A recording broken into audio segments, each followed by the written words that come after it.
blessed with a championship prosperity the likes of which we have never seen, cursed by a past riddled with despair. This is Blursed.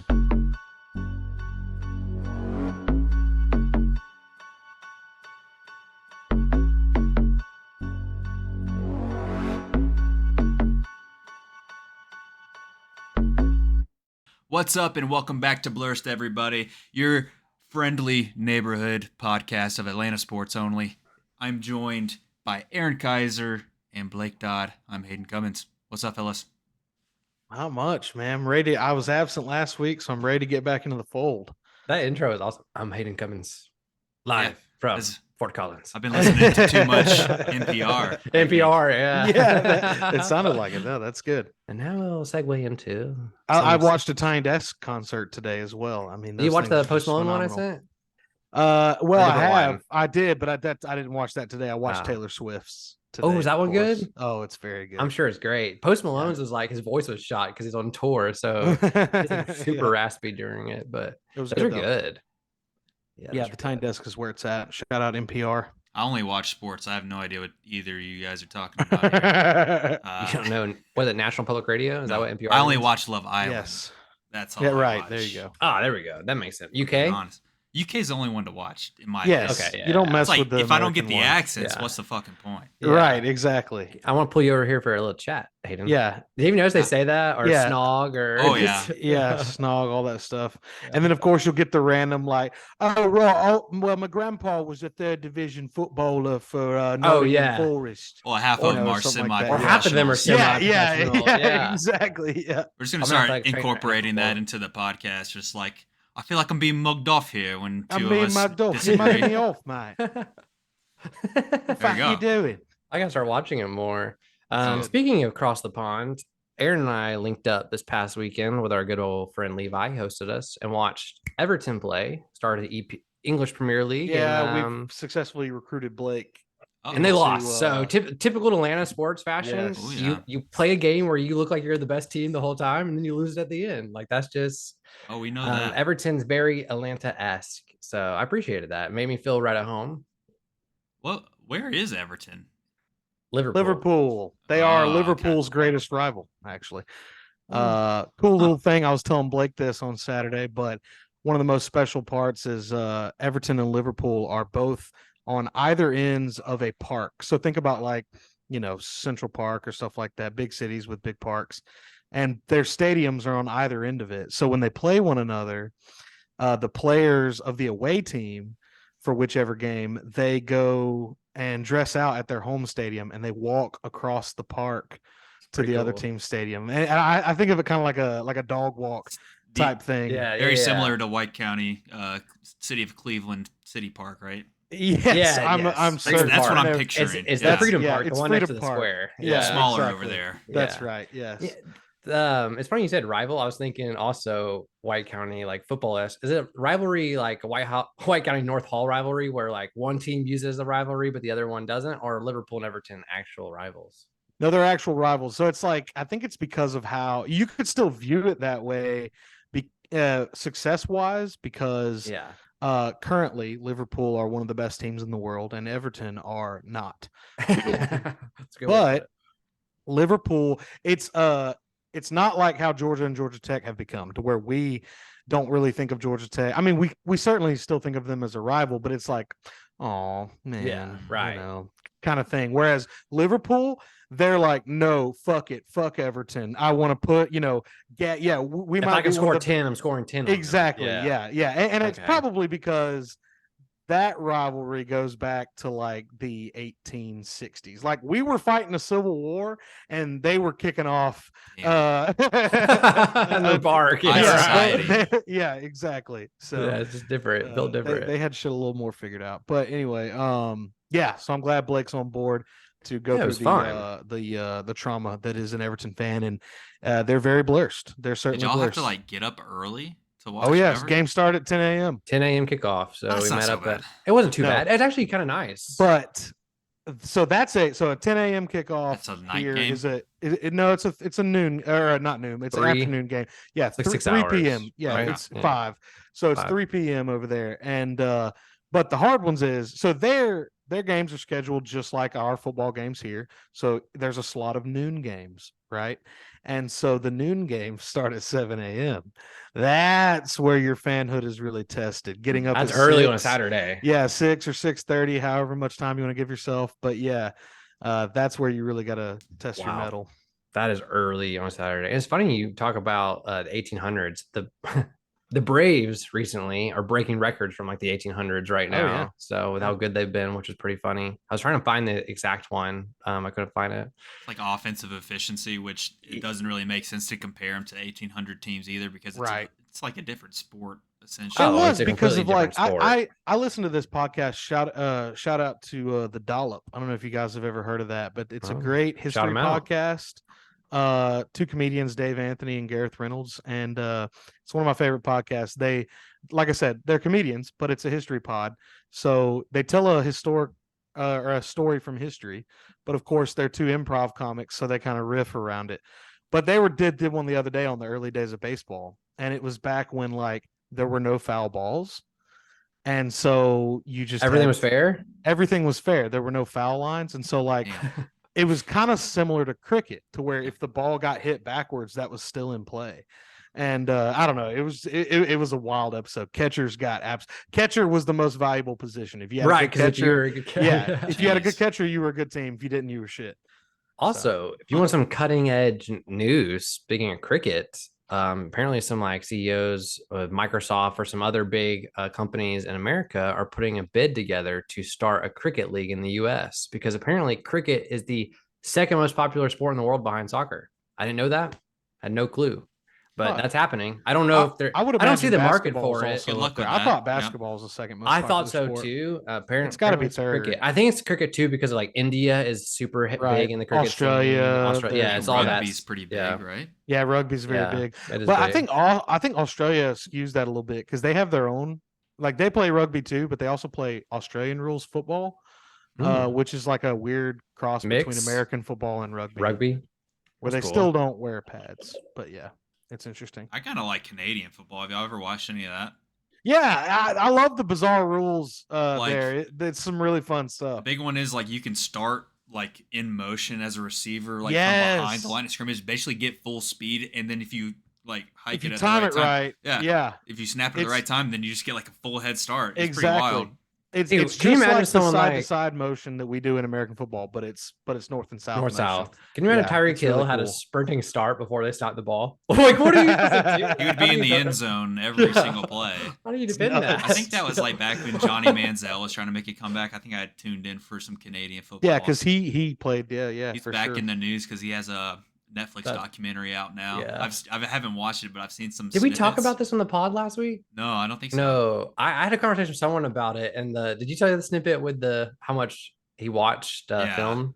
That was so funny. Which was, I'm assuming, 0. Yeah, his but agent they can track it. The teams can track how much they use their iPad. That makes sense. Yes, zero. He had 0 hours long. They're talking to his agent, and he goes, the agent's like, no, it can't be 0. And he goes, no, it tracks it. It's 0.0 is what his iPad says. And then it shows Johnny Manziel. He goes, I didn't watch film. He like admits, I didn't watch film.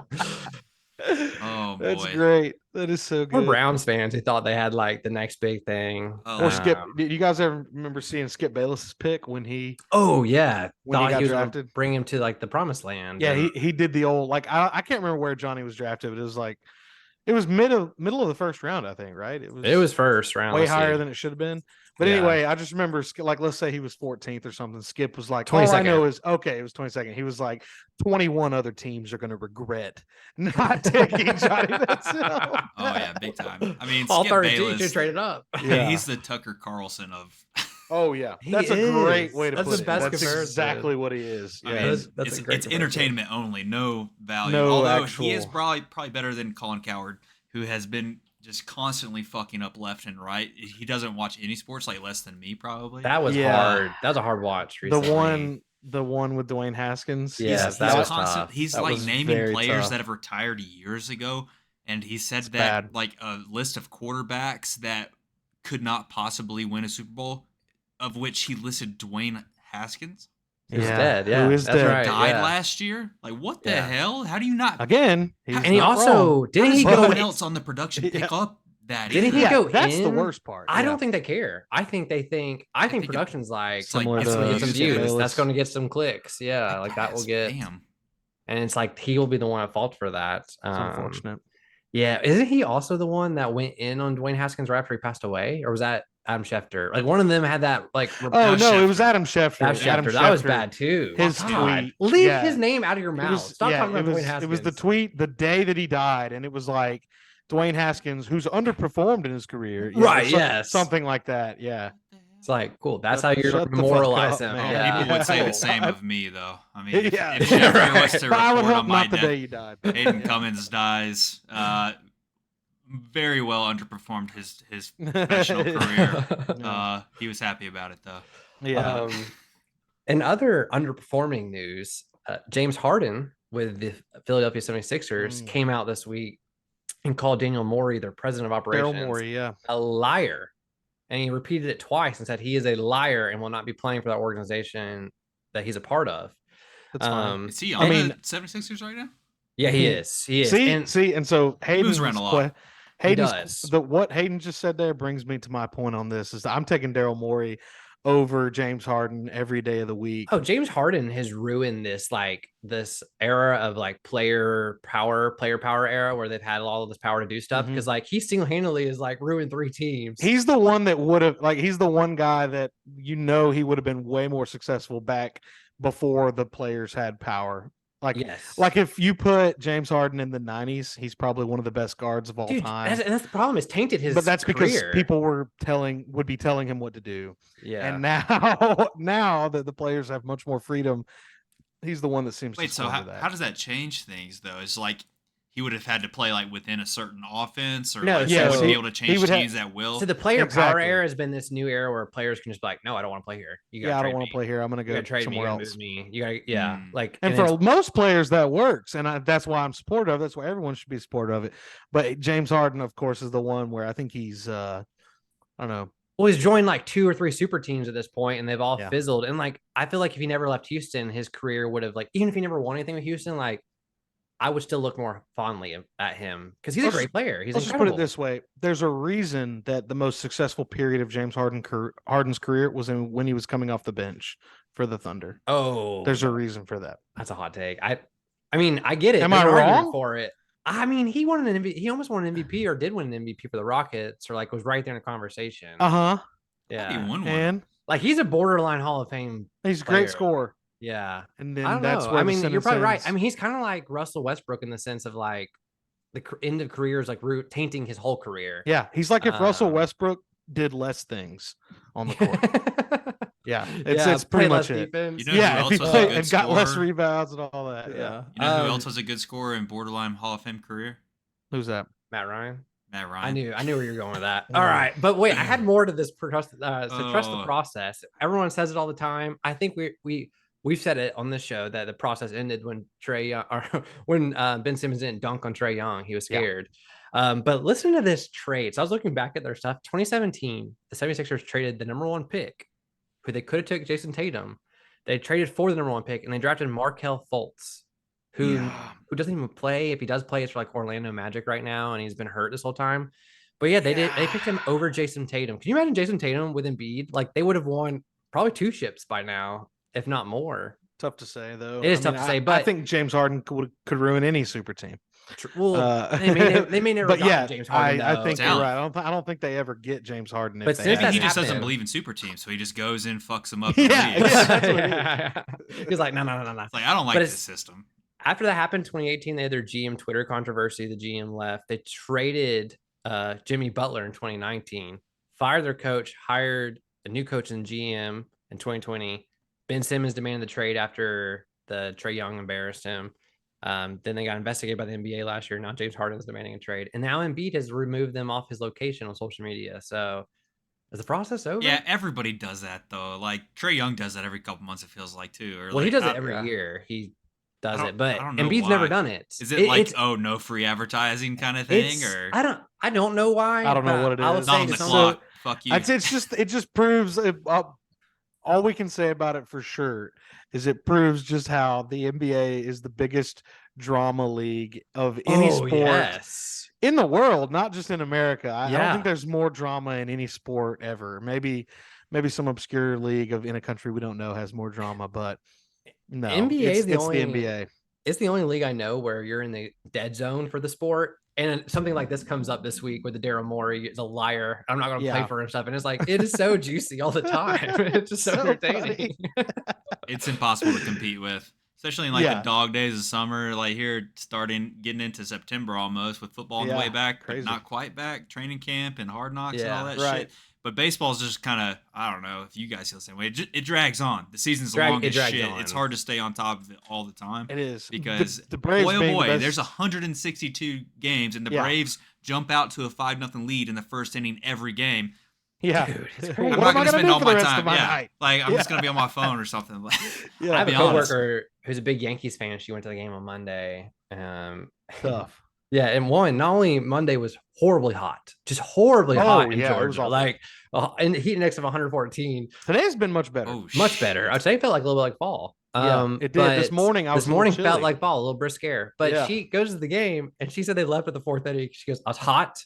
She goes, the Yankees, the night before, the Yankees lost to the Marlins, who scored 5 runs in the ninth. She said, she said the game was already over. She goes, I know. Oh, did you guys hear about the crazy bet? I think I sent it to both of you. Perhaps the worst bad beat of all time. Real quick, we'll get a little sports betting in here. This dude put in just some random fluke 10-leg parlay. And I won't bore you with all the legs of the parlay because the only one that matters really is the last one. And he just put a $10 bet in, and he bet on 5 games, either spread or winner outright. And in each of those 5 games, he also had like a performance bet as well. Like, oh my God, like this team's going to win, and this player has to do this, and then this player is going to have 3 hits, or he's going to hit a double. You know what I mean? Like, and it all had to hit, of course. So it was a $10 bet that would have almost paid out $1 million. It would have paid out about $956,000 on $10 paid. Shit. Every single leg hit. All 9 legs hit. And the last leg was he picked the Yankees to beat the Marlins outright. And the performance one that he had in that game, it hit. He had like Stanton, some sort of like Giancarlo Stanton to hit a home run or something, something like that. And that hit. And he goes into the 9th inning with the Yankees up 4. Up 4, yeah. And he's about to win $1 million basically. And they give up 5 runs in the 9th, and they lose, and he's out $10. To me, that's proof for that. But guy he's really out that we're living in a like hellish simulation. Yeah, yeah. Because that's just cruel and unusual. And I definitely thought we were living in a simulation until the Braves won a World Series and UGA started winning championships, because it was just a lot of misery, and somebody's just fucking with us. Dude, that's somebody's playing Sims with us, trapping us in a pool of despair. I would hate the Yankees. I wonder if he just I would hope that, it's a $10 bet. It sounds like something you'd make when you're drunk or something. I'd like to think he made the bet and forgot about it. And then when he saw that he lost, it's like, all right. But the misery, the pain of watching if he was keeping track with everything and going into it, like, what are you feeling if you're him? And I'm texting my friends, are up 4. Guys, I'm about to win $1 million. Like, dude, and then it happens. Then we know you're doing that, Blake, because you don't believe in. I don't. Jinxes, which I don't really either. I'm like, what are we going to do with this $1 million, guys? I think in that case, I probably would have been a little bit cautious in what I was saying. I would have believed in jinxes after that. Actually, that would have changed my entire life if that happened to me. That's crazy. I would never ever forget that. What the hell, man? Awful. Yeah, I figured you guys would enjoy that. That's terrible. Phil, shout out to that guy. But shout out to that guy. Shout out, man. Well, yeah, you don't bet on the Yanks right now. They've lost. I think they've only won 1 series since the All-Star break. Oh, I did see another stat that after the Mets lost to somebody, after losing 3 out of 4 to the Braves, they went finally into last place. The Nationals surpassed them into 4th, and so up again. Yeah, this was. Okay. Well, so at that time, it was the first time, I think in like 100 years, it said, or it was close to it, that the Yankees and the Mets were both in last place, which is crazy. Wow. Crazy that part we're- is Yankees are in last and they're 60-60. Like that's Yeah. a respectable last place team, especially when yeah. Yeah, AL East is pretty stiff. they're Yeah. really good. Speaking of the Mets and Braves, I sent this to Hayden. You would not see it anymore, Aaron, because you're no longer on Twitter. How's right. that been? Yeah. Are you on Threads? Yeah, I'm on Threads. Threads just doesn't have enough content Yeah. yet for it to be like Do you have an Twitter. itch? So I just find that I just don't go on Threads nearly as much as I went on Twitter. Yeah. But luckily, no, I don't really have an itch, and that's probably because of my crutch that is TikTok. I am on it way too much. But there we go. but yeah, I do miss the news aspect of it. That's what I'm on Threads for. Yeah. Following teams, following reporters, and seeing I stuff want like to. that. Yeah, I want to make the switch. I just can't until everyone else makes the switch. Need to make some improvements on Threads. Yeah. Yeah, but it's getting there. I mean, I like it. I see the potential. So but it's just not there yet. I don't Yeah. think. I sent this tweet to Hayden, and it was about how the Braves win with Moneyball, and it's how we are the modern Moneyball. And there's a really good synopsis about how, like, if you do, of course, you look at our team and you're like, no, that's not Moneyball. They're spending that, like, they're in top 10 in spending. But if you compare, it says like the Braves are playing. It's so a as high of level Monday- of Moneyball. It is. It's So the as of highest level Monday, we've seen. the Braves were top 15 in WAR in the National League at 5 positions: catcher, first base, second base, third base, right field. The Braves are paying the players who man those positions a total of $72 million this year. The Mets, by contrast, were set to pay $72 million to just two players, Lindor and Max Scherzer, with the latter no longer wearing the Mets uniform anymore. Like every other team in baseball, circumstances will force the Braves to change their plans from time to time, but they have never strayed away from the methodology that value is paramount. And it goes into talking about how AA may see these big ticket signings, including like the name we've talked about last week and we talked about before, guy in San Diego. What's the name? I always blank on his name. Juan Soto. Yes, thank you. Like we probably won't spend a lot of money on him because he views that money you could use on that one guy, you can instead use on these 5 players and maximize value everywhere. So it's all about, if you're a video game person, especially if you play like an MMO, it's all about mid-maxing. He's literally mid-maxing all of our stats. Or to quote Moneyball, the movie itself, Yeah. because I don't know if this is a direct Billy Bean quote, but they say it in the movie, you replace him in the aggregate. Yep. Amen. Yeah.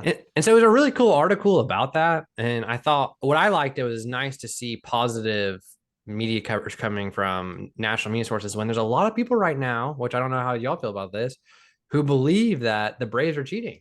They the comparison recently fans. The comparison recently that's the biggest was compliment ever. That's such a big recently they were compliment. saying the Braves are batting at a higher rate than the team that knew what pitches were coming 4 years ago. Talking about Houston, like we have a higher average on base percentage. The team that knew what pitches were coming, and some people are defending us, other national media, saying like, if you haven't kept up with the Braves, like they've been hitting the lace off the balls like this since we won the World Series. The only difference is we've stopped swinging at balls. Right. And is that a credit to our team being super good and the staff, or are we cheating? I think it's experience.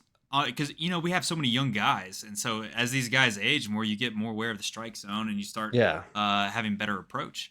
But, I mean, to all the people saying we're cheating, I think we were in New York when we put up 21 runs on the Mets the other day. So, and then more than the Falcons did. And 6 additional runs in the second leg of the doubleheader. So I don't think that's what it is. Personally, we don't have to. Yeah. Could you imagine that you play the first leg at noon and you get beat 21-3 and it's like, all right, let's run it back. Let's do this again. not only the way it ended was so terrible. Disrespectful too. I mean, if you're a Met. They ended the game. Oh yeah, they scored 8 player. runs in the they ended the game with a position player pitching, and Nicky Lopez hits that home run off of him. And then my God, and then we finished the game with Nicky Lopez pitching the 9th, and he got a 1-2-3 inning. That was his Braves debut, I believe. He had 5 RBIs and a shutout inning. Imagine that! What a debut! Pretty incredible. That's Babe Ruth like. Yeah, I was just gonna say, like that. Tweets. Talk about the old days of baseball. That's what that shit is reminiscent of. Pretty awesome, honestly. Yeah. But it looks like he's actually be playing a bigger role. So Nicky Lopez, who AA traded for at the deadline for essentially nothing because we had paid cash for a reliever, flipped that reliever to Kansas City for this player, and he's a utility player. We said we really needed to up that. I mean, utility player is not a position, but we needed to increase the productivity of that role on our team in case of injury. Especially and from just the to defensive have side depth. too. It was Charlie Culberson for a couple of months, and he only got like 2 at bats because he's just not, he's not the player he used to be. Dansby light. But now, Ozzy's on the IL for a few days here with a hamstring tweak, so we're going to be seeing more of him. Vaughn got pulled back up too, so it's kind of tying into what we were saying about. Maybe that might have been in the Discord. Join the Discord if you're not in there. It was. But we were discussing a little bit about what to do with Vaughn this offseason. Will he get traded? My opinion is yes, and my idea, since we have a big lead in the division, is pull him up with the roster size increases in September. Yeah. And let him show off for a month, essentially. Yeah. Show everybody what the bat is. And then with Ozzy being out for a few days, he's going to be splitting time at second. So then we can kind of pitch him to potential investors, other teams this offseason, and maybe flip for some more value. Yeah. Also, speaking of value and our young players, Mike Soroka, 7 innings pitch, 8 strikeouts on August 12th.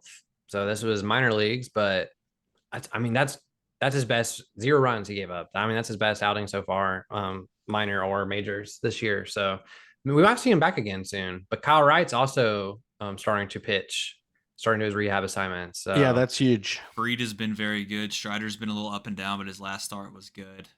Bryce Elder's last start also very good. He's good. I looked into. Oh, sorry. I was just gonna say while I'm thinking about it, the first leg of that doubleheader, we had what's his name, Winans pitch, who from the Mets, who the Braves stole from. We didn't steal him, but like we picked him up off because they didn't protect him on their 40-man roster. So we picked him up, and he's been in the minor league system for us now. And so we pitched him against the Mets. His old team.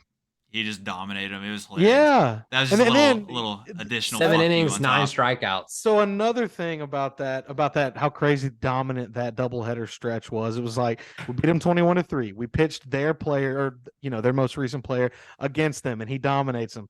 And then after all that, it's like, okay, here's Spencer Strider. Yeah, and he didn't even have a great game. You got to still, that. Yeah.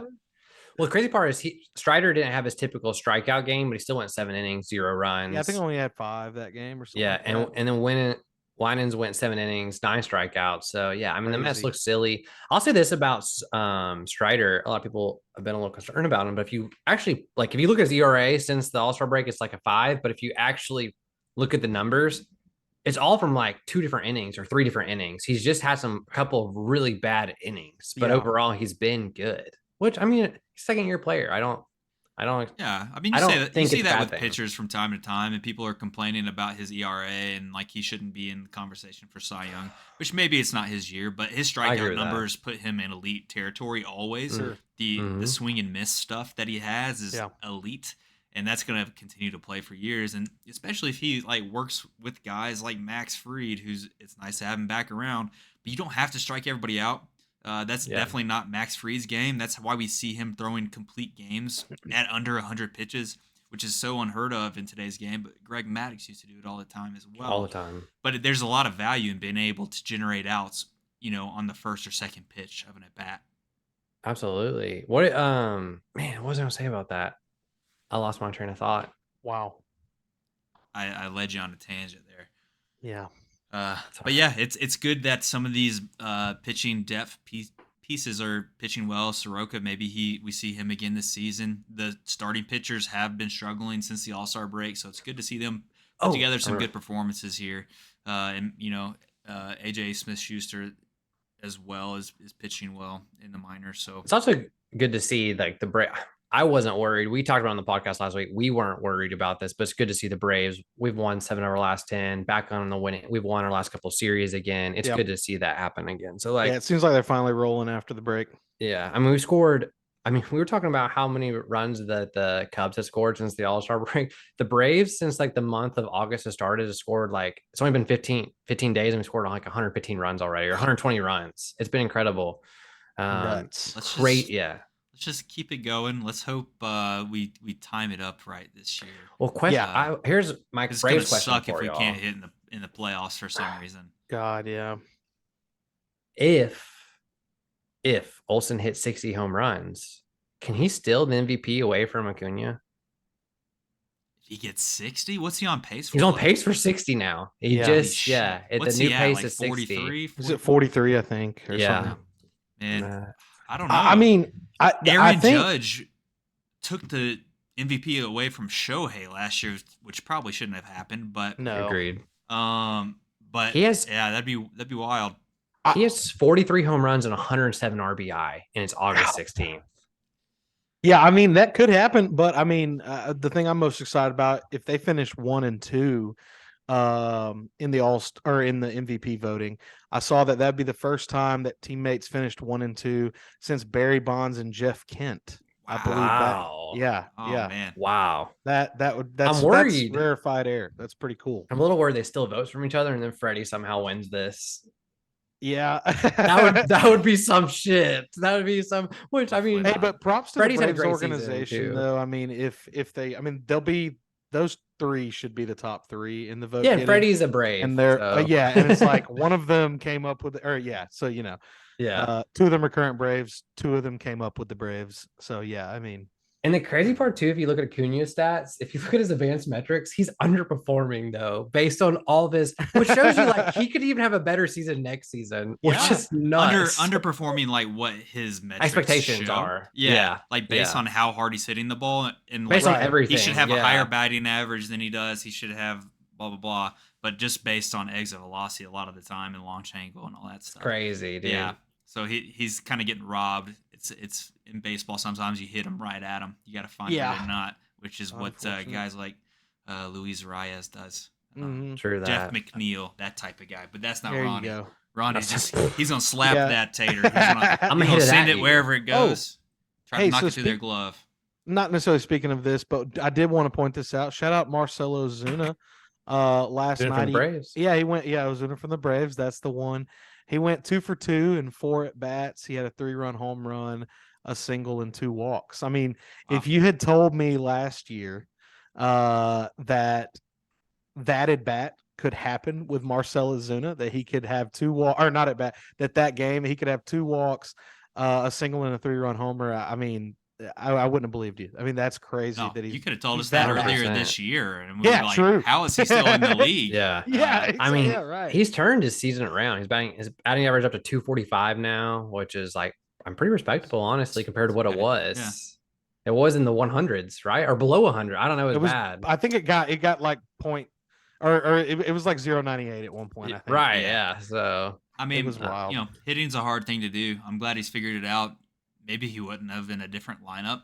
It's nice that the Braves have so much strength. There's not a real weakness, especially with Arcia being an all-star shortstop. And that's kind of like that's hitting back on recover it in the aggregate, like we were saying. We invest that $70 million in 10 different players, and one of those guys is going to end up hitting who we thought would be a career backup. Oh, now he's an all-star. That doesn't happen if you invest all your money in just 2 players, and that's why and these fan bases get upset when the Braves keep running into players like this. It doesn't happen on accident. No, it's also but it's the coaching too, though. Like if you watch Arcia, someone was talking about Arcia, and they go, "How do they make him randomly into an all-star? Like there has to be cheating." And it's like if you watch his batting, the way he held the bat, the way he did his whole batting approach 2 years ago to now, the way he bats is completely different now. It's a completely different stance. The way he holds up his hands is different. He used to settle down in, where now he holds it back longer. I think it has a lot to do with Chipper too, working with him, because he's been a batting coach for us this year. Yeah. So Nicky Lopez also says. Who's the other guy that's the hitting coach? Kevin Seitzer, I think is his name. Is that right? Pitching coach. Oh, he's the pitching coach. Yeah. Someone else. There is someone else. Well, I thought Rick Kranitz was the pitching coach. Oh shit. Brave. You might be right then. You might be right. I just remember talking to our dear friend of the pod, Anthony, the other day, and he was bringing up the hitting coach and how he doesn't. Everybody knows Kranitz. No, Kevin Seitzer is the hitting coach. Okay, so it is him. Nice. All right. So he brought him up. And I had never heard of him, but he was talking about how he flies under the radar because we have Ron Washington, because we have Rick Kranitz, because Brian Snicker, and they get all the camera time. And they get the shine, but it's like he's consistently been one of the best hitting coaches in the league for a long time now. Yeah. And it shows. It shows. And the contract in Chipper Jones also outshines. Especially he's behind all these people. A cool quote from Nicky Lopez, and we can maybe segue from the Braves, was it's a special group. They love each other. They all cherish each other's time. They all give each other crap here and there, which is awesome. It's truly a blessing, and I'm glad I'm a Brave. It's awesome. Go Braves. I mean, He's been playing for the Royals for a few years. I was like, dude, could you imagine when Nicky got that call? Oh, like yes. the elation that he must have felt like, Yeah. oh, I'm gonna go play. Are you kidding me? Oh my God, that must have felt Gotta great. feel good. It's a good Gotta be transition. good. Hey. Well, we're about 35 minutes in here. Do we want to chat some dogs?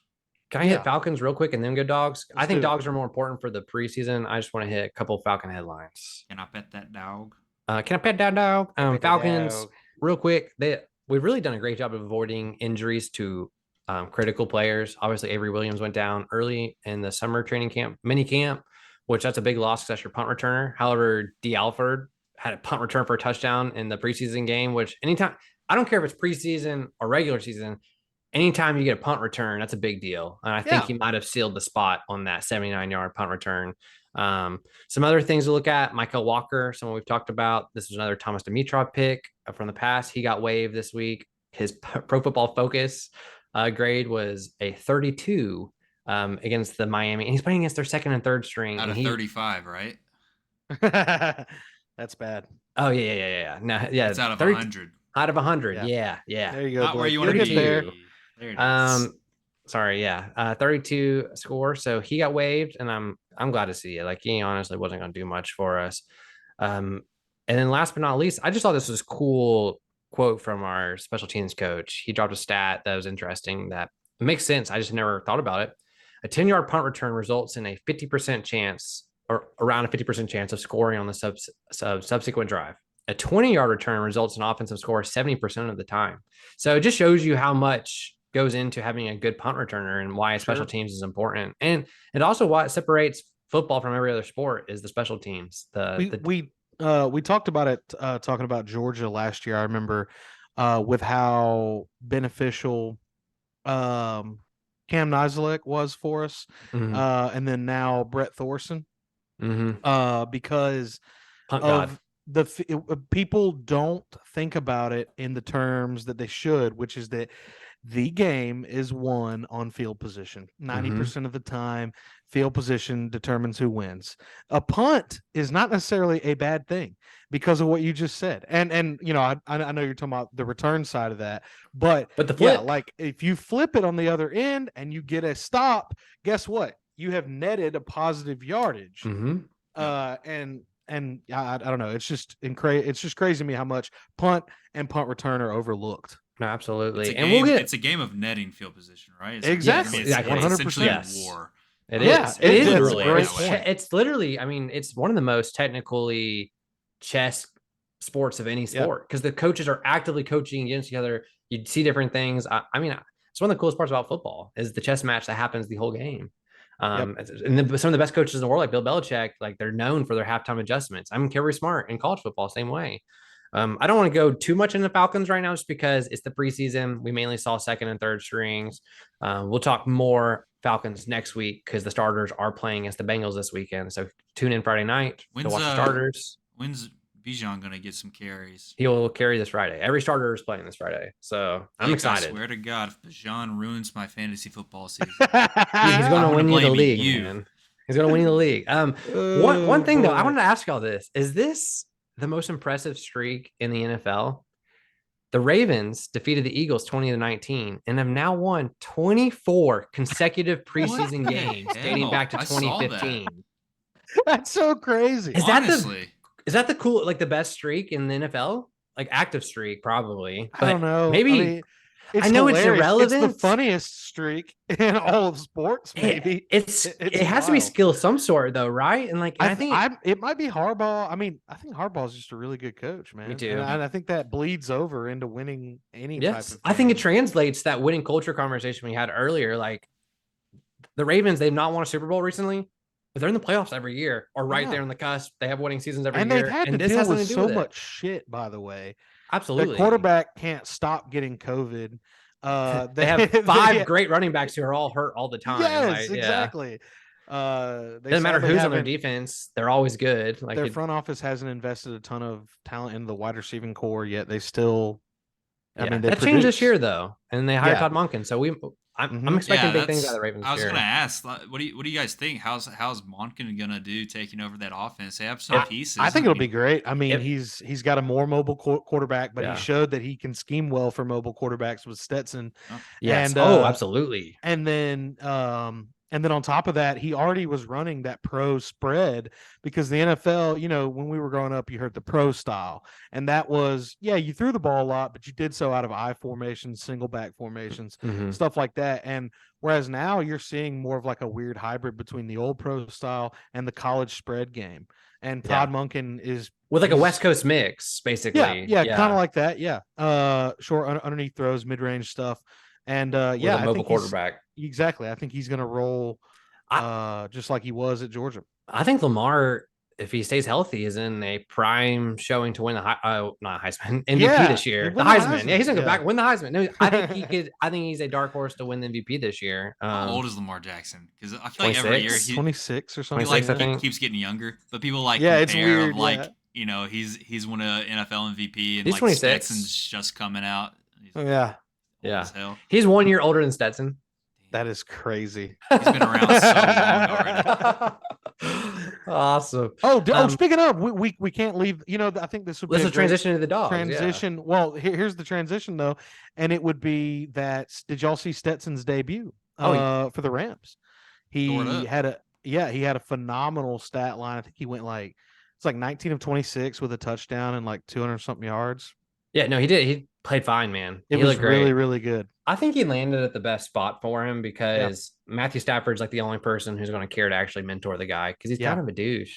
Like he's kind of just. Are you talking about Stetson? Yeah. But Stafford like loves him because he's a dog, fellow dog, and you also have a little bit of that in you though.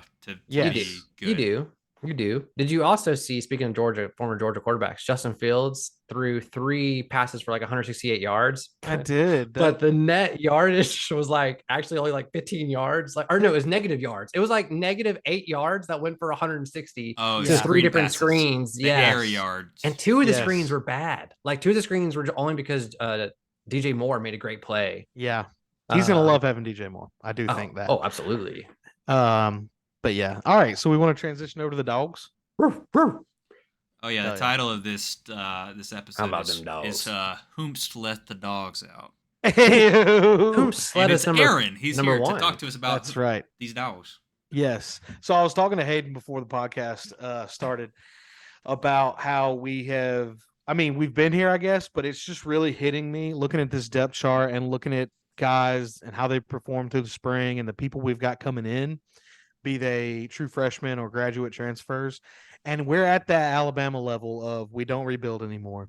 We reload. Because we lost, of course, A.D. Mitchell, which you would think would be a huge loss. But what do we do to replace A.D. Mitchell? We get 2 all SEC performers in Ra Thomas and Dom Lovett. They were both the best receivers on their respective teams, which was Mississippi State and Missouri. And one of them got in trouble. Yeah, Dom Lovett got in trouble. And I tried to look up some stuff around that as far as if there's been any punishments in place or if he's going to miss any time. And I didn't necessarily see anything about that. So I don't really know. UGA squashed it. They may have squashed it. Yeah. So with that said, it'll be those 2 and Ladd McConkey will be the top, the 3 starting receivers. But the thing is, I'm looking down this depth chart and you've still got Arian Smith, the speed demon, the track athlete, the dude that broke that 70 some odd yard touchdown against Ohio State that got us back into the game late in the 4th quarter. You've got Marcus Rosemy-Jack Saint. You've got Dylan Bell, who was a true freshman last year that got a lot of playing time. Well, that I already talked about him being Ladd, Ra, and Dom are going to be the top. That's true. Yeah. But anyway, but then the back 3, these guys all got huge, significant, big moment playing time last year. Dylan Bell being the least so of those 3. But still, Dylan Bell caught a touchdown in the national championship game. I mean, you talk about some experience. Who did that? Am I right? Yeah, right. Very I call true. one. Yeah, very true.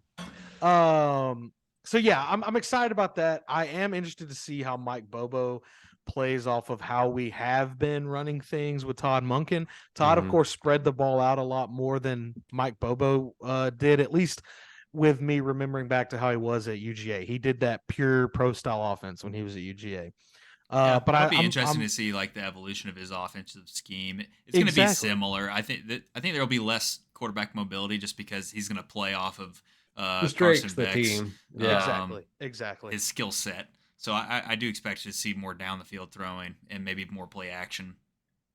And I think with that as well, you got to think about when perhaps comparing how Mike Bobo called plays and set up his offense when he was at UGA before.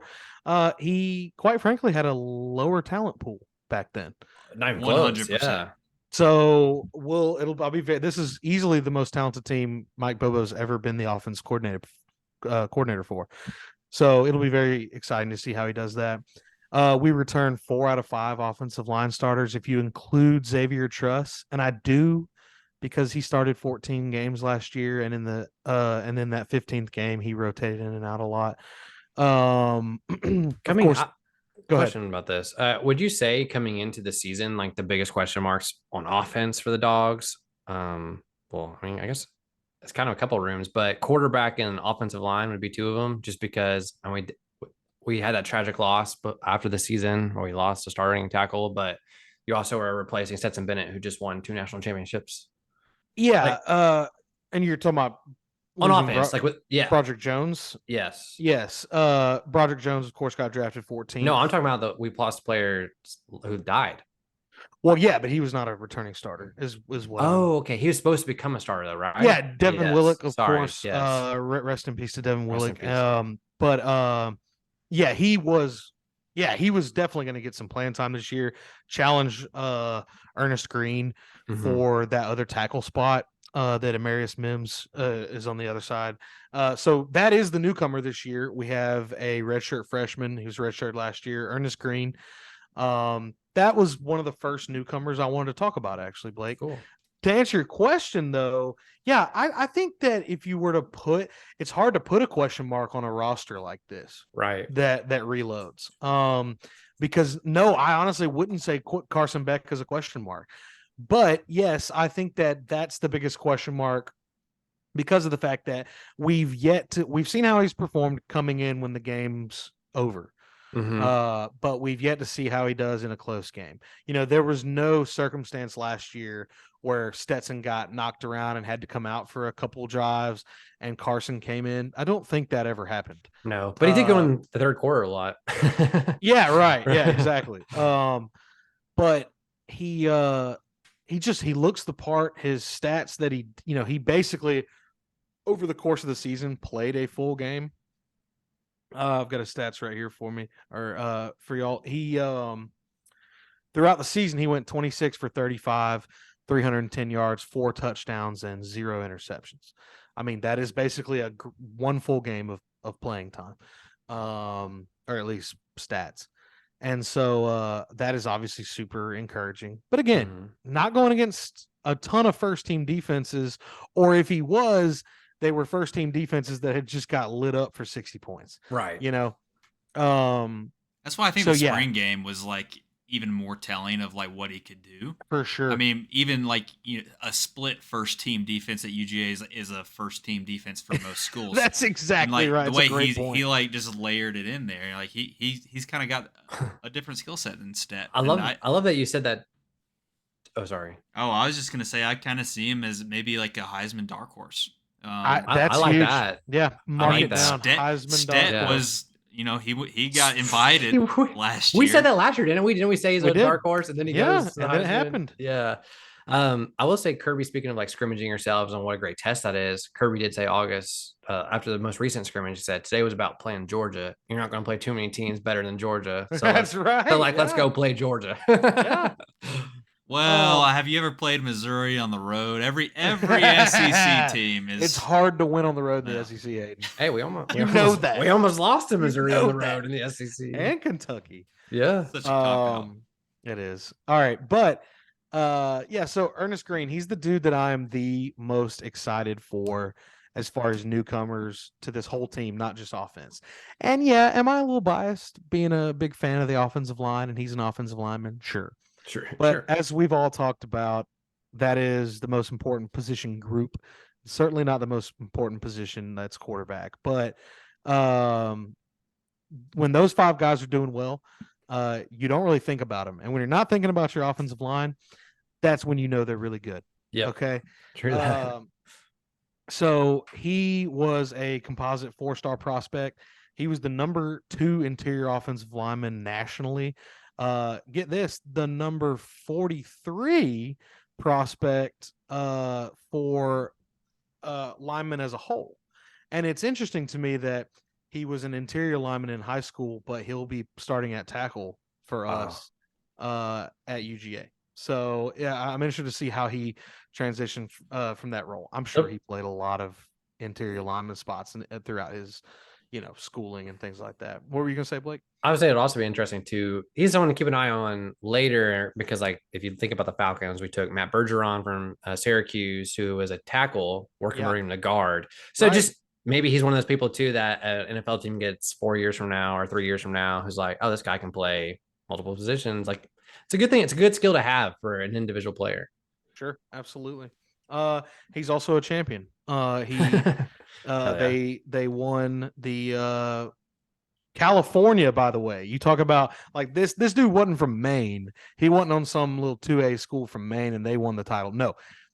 He played for doesn't matter. I'm not going to look at that. No, John Bosco. Yeah, St. John Bosco actually is a very well-known high school. It is. In California, and he was on that team and they won the state championship. That's huge. To quote Kirby Smart, so many people make assumptions off of last year's team and their accomplishments. I asked this team after scrimmage, yes, what have you done to deserve anything you've gotten? They've done nothing. Yeah, and he's right. And I love that mentality.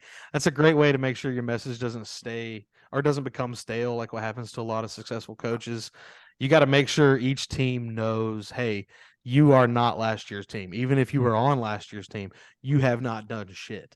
Yeah. There's nothing that says we won't go out there and lose all 12 games if you think that it's all going to be handed to you. Paul Feinbaum, he's really good at that. Oh, he's so good. I mean, you have to do that, like you said. Like, how do you keep telling these teams that have just won, especially for some of these players like Brock Bowers, who now has 2 championships trying to play for his 3rd? How do you tell them to keep lacing up the next day? Because you have to achieve. You have to nag them more, right? You have to. You do. Apparently.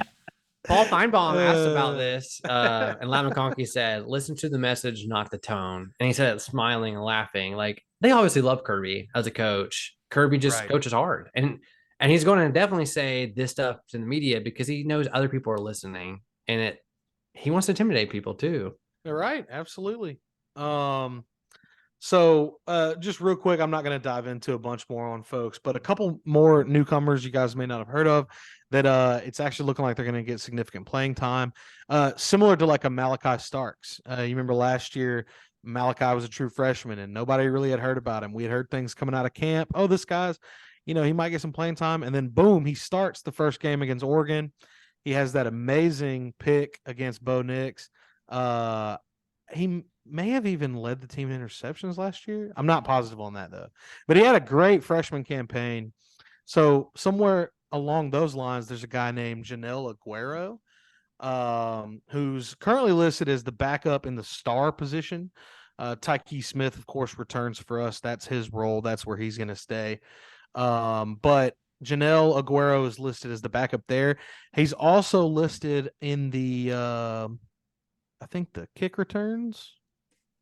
So he might be getting some action on special teams there as well. But yeah, Janelle Aguero, another 4-star. He was the number 2 prospect in Massachusetts. Won the state title there, and that's what I'm talking about. That's the one that's not impressive. I'm not impressed by your Massachusetts state title, Janelle. But I am impressed that you're here at Georgia and Kirby thinks well enough of you to put you there. And also Prep Star and Max Preps have him listed as a 5-star. So I don't know. There was some disagreements. Yeah, some discrepancies there on his star rating. But right now, your star rating does not matter. You play for the Georgia Bulldogs. That shit doesn't matter anymore. So the number 1 guy I want to focus on is a newcomer for defense, though. This guy is listed as a starter, and that's Dalen Everett. You guys may remember him from last year. He got a decent bit of playing time, but a lot of it was in blowouts, which is not normal for UGA's secondary. They rotate in a ton of people on the defense, be it the linebacking core, or the secondary. So from what I understand, he played in 14 of 15 games, but only had 13 tackles. IMG Academy guy. IMG Academy guy, but he's listed as the other starting corner opposite Kamari Lassiter. So I'm very excited to see how he pans out for us this year. Because as we know, not so much this past season, but the year before, what was the one weakness of that team? That was the secondary. And last year's team, of course, was a little bit better at, not giving up huge plays, but they still had weaknesses there. And Kirby talked about it all year, and luckily that never was exploited well enough because you have the best front seven in the world in college, at least I should say. So yeah, we'll be interested to see if more teams try to test these guys and how they perform. I just sent y'all Dalen's IMG picture. He looks older than me there when he was in high school. This is his high school picture. And he looks like a full-grown man. Oh my gosh. Yes. No beard or anything. He just looks old. That is hilarious. It looks like Deion Sanders is like prime time 2.0. Yeah, he actually does kind of look like Prime. Plays cornerback. Plays the same position. Yeah. So one bit of bad news. Do you guys remember us talking about Bear Alexander? No. But he left us. Bear's gone though. Yeah. We don't talk about Bear. Anyway. We're not talking about Bear anymore. Yeah. But no, we spoke about a guy named perhaps the coolest name on the team, Lawson Lucky. Lawson Lucky was a Lawson Lucky. I saw a movie about him, Logan Lucky. Yeah, exactly. He's a true freshman this year, but he was an early enrollee who played in spring. And Kirby Smart said that nobody had a better spring than Lawson Lucky. Was he tight end? Yeah, he's a tight end. Of course he is. How do we keep doing this? How do we keep getting away with this? I saw an interview recently of their tight ends coach, and they were talking about Brock Bowers, and he goes, I am failed to be amazed about Brock Bowers. Like, he not only is he just gifted, but he works harder than anybody else there. If you're going to do a 40-yard sprint with the team, he's going to win the 40-yard sprint. If you're going to do a 20-yard sprint with the team, he's going to win the 20-yard sprint. If you do a 100-yard sprint, Brock Bowers is going to win the 100-yard sprint. If you take him out on a play, he's going to come out and go, "Why am I out, coach?" And he goes, "Because I have to play Oscar Delp. I have to play these guys. They're good."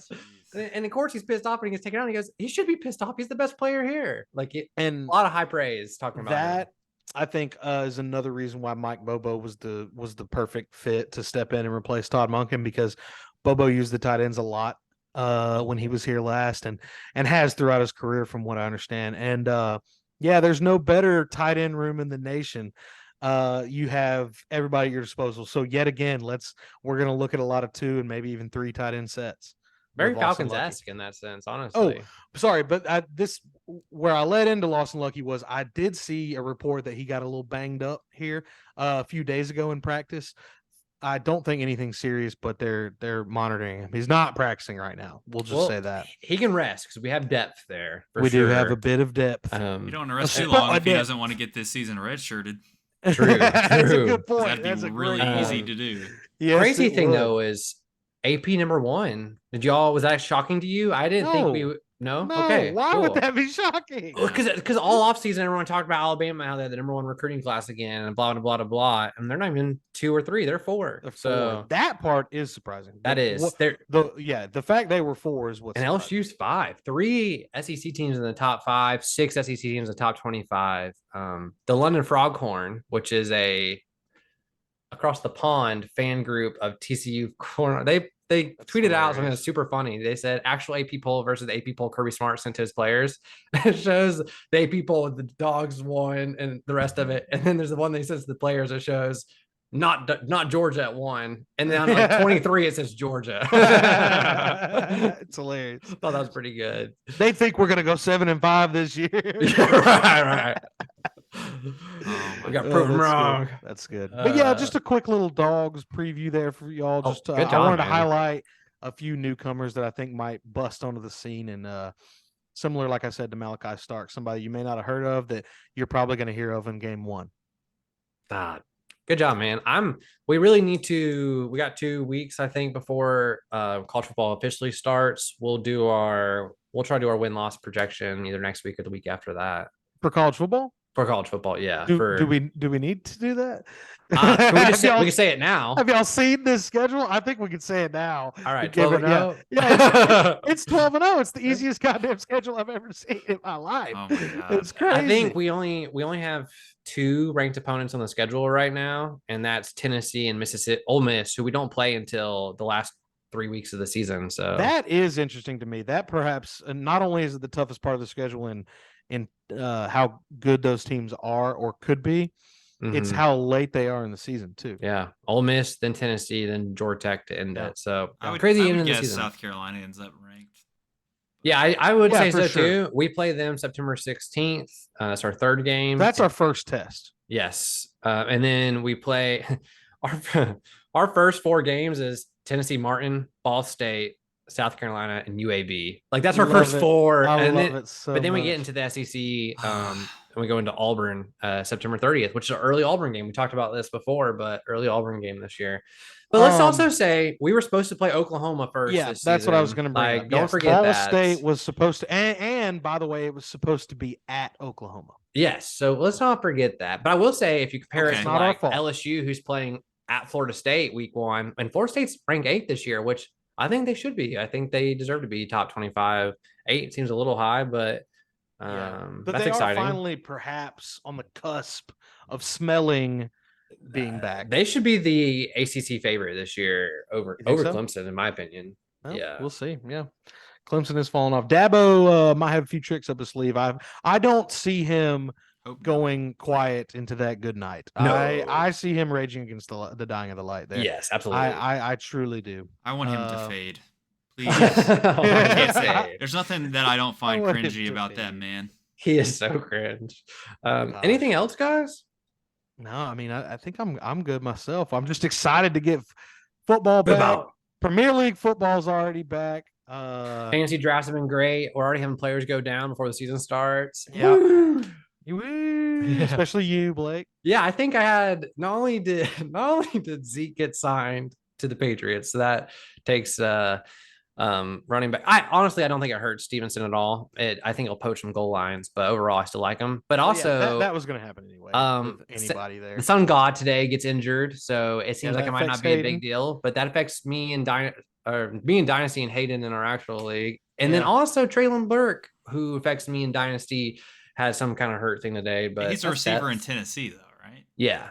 He wasn't going to do shit for you anyway. Right? I mean, exactly. Hey, it's part of my depth. I'm building a team. They don't have Arthur Smith anymore, Blake. I mean, are you planning on just holding him until you get a new coach and like a new offensive scheme, new quarterback? What was that, hun? Yeah, I'm coming. Oh, okay. That's good. Don't need to answer those questions this week. But, No further questions, please. Yes, that'll do it. On to Cincinnati.